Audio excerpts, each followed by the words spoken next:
I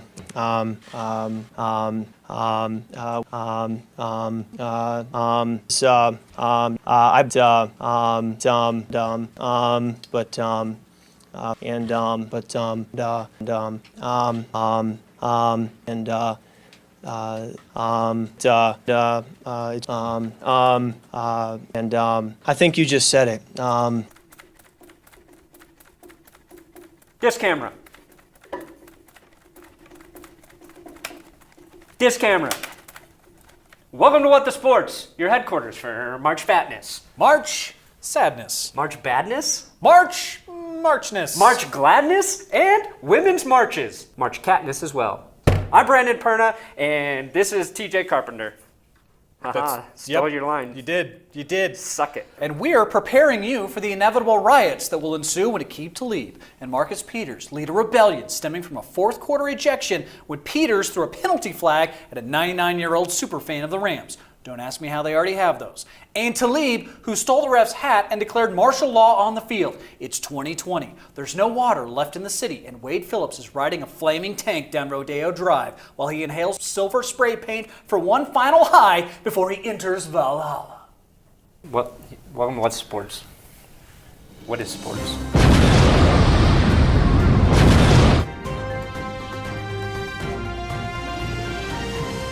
NFL free agency got underway last week. Aqib Talib and Marcus Peters were both traded to the Rams. Additionally, Richard Sherman has signed a 3-year contract with the San Francisco 49ers, meaning yes, the Ferry Road in Mad Max is Interstate 5. It's just called the 5, TJ. And when disaster hits LA, you take the 405 to the 10 to the 5 till you're already fucking dead. Richard Sherman, though, is a perfect fit for the 49ers. His outspokenness, his intellectualism is welcome in San Francisco. But Sherman is the only player in the league who could get interviewed by Aaron Andrews after a game and quote Voltaire, defend a teammate who wasn't being attacked, and call John Lynch a sorry-ass GM in one sentence. Not a run-on sentence either. Talib and Peters in Los Angeles are a bit of a different fit. They both play on the same side of the field, so one of them is going to have to switch. How do you think that conversation is going to go? Mind you, it's not a conversation where logic is likely to make an appearance.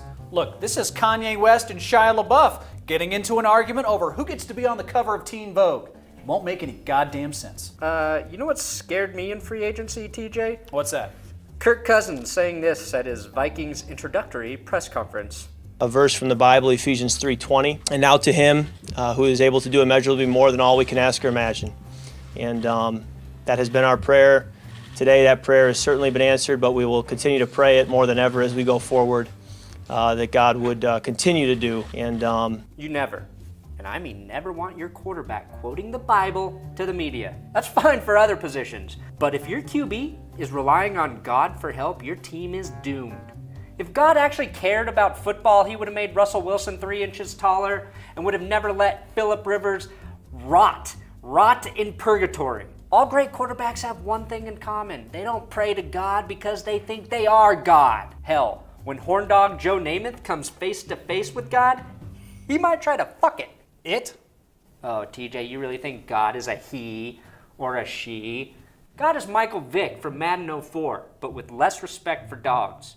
Dogs. Man's best friend and God's greatest mistake. God can make a man who can run a 4.4 40 and throw a football 70 yards, but he couldn't make a dog that won't shit on your carpet. Sounds like God got lazy with dogs. And the Cleveland Browns, which have a dog for a mascot. And God is dog spelled backwards.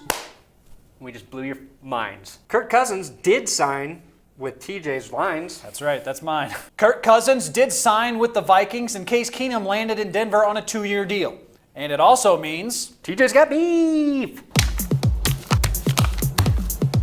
I've got beef with the Broncos. That's right. The Broncos didn't even make an offer to Kirk Cousins. Instead, they go with this guy, Case Keenum. Case Keenum is the most generic white quarterback of all time. He's 6'2", has an average arm, average playmaking ability, average ability to read the field, a consistent 3-day beard. Is this his wife? Yep. Was she his high school sweetheart?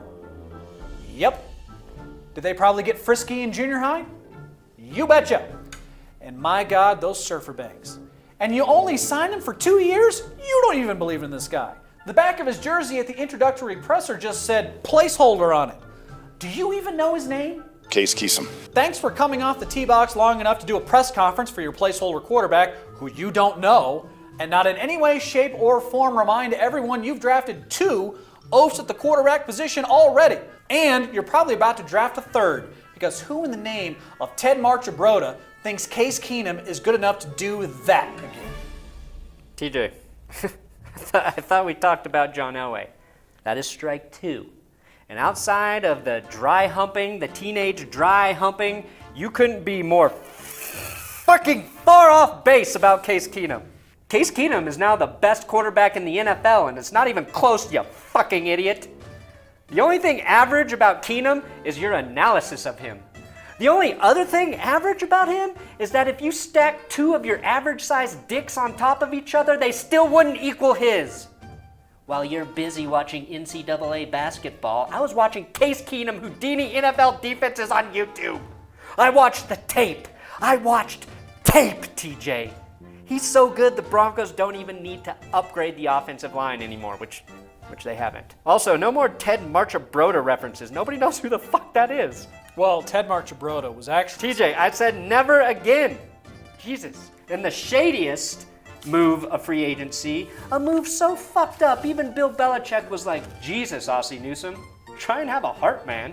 The Ravens agreed to a 4-year, $29 million deal with wide receiver Ryan Grant, but then voided his contract after he failed their physical because they learned the Raiders had just cut wide receiver Michael Crabtree. Then they signed Crabtree and became the first team to announce a player signing via emojis only.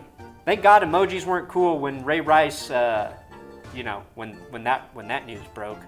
No, don't turn that into a graphic. In other news, Sam Bradford is the Scientology of the NFL. You spend massive amounts of money and get nothing.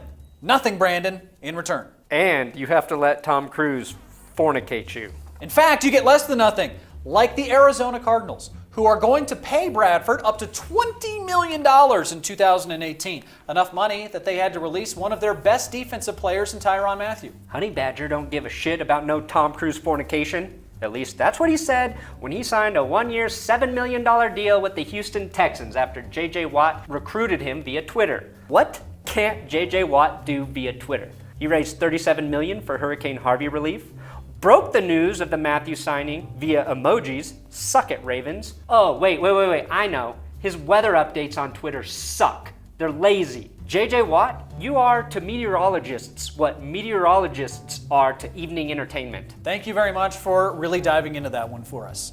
You're like the Bob Woodward of shit no one gives a fuck about. The first 2 rounds of the NCAA tournament are over, and we saw a 16 seed defeat a 1 seed. The University of Maryland, Baltimore County, the unsafety school, defeated the University of Virginia. America's reminder, Thomas Jefferson had sex with a shit ton of black people. I guess you could say Virginia was a bit too cavalier about that basketball game, TJ. I mean, how do you sleep with yourself at night?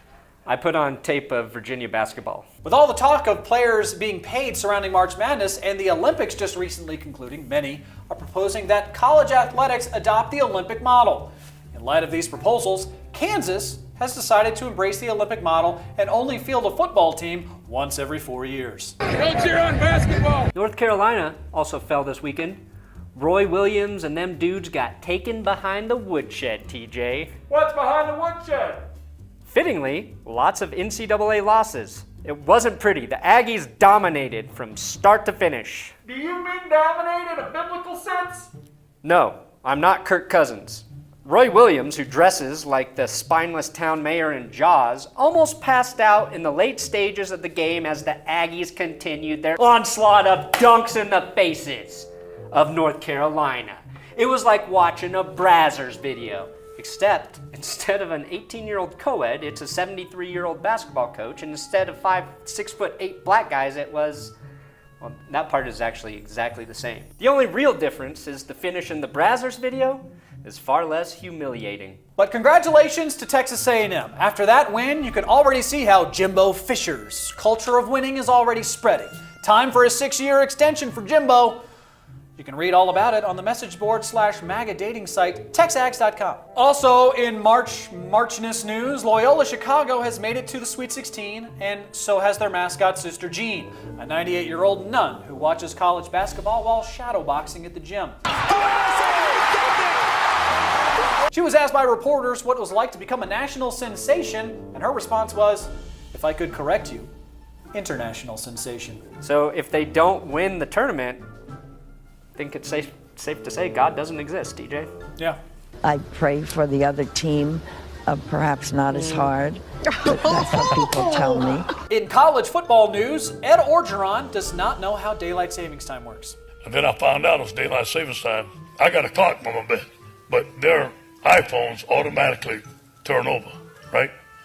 I didn't figure it out till last night. I was moving my clock ahead, you know what I mean? J.R. Smith has been banned for throwing soup. Hey, TJ. What do you call a politically outspoken NBA player who gets suspended for throwing soup? What? A progresso.